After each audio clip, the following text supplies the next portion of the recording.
አብርሽና ሩታ በአዲስ ነገር መጥተዋል። ተታርቀናል፣ ሰላም አወርደናል። የኛ ሰላም ስትፈልጉ የነበራችሁ ሁላችሁም እንኳን ደስ አላችሁ።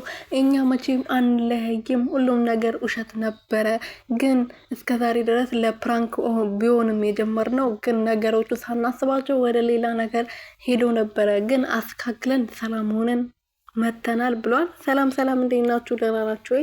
እኔ ያለው ፈጣሪ የተመሰገነ ይሁን። በያላችሁበት ሰላማችሁ ብዝት ትርፍርፍ ይበልልኝ። እኔ ውድና ወርቅ የሆናችሁ ቤተሰቦች አብርሽና ሩታ እየተታርቁ መጥተዋል። ትላንት እንግዲህ መጥቶ እያወሩ ነበረ። ካወሩ በኋላ ከቤተሰብ ጋር ወርቼ መልሴን እመልስልሃለሁ ብለው ነበረ እና ቤተሰብ ጋሽም የሩትዬ ቤተሰቦችም ተገናኝተው እንግዲህ ሩታና አብርሽን አስታርቋቸዋል ማለት ነው። እንኳን ተታረቃችሁ።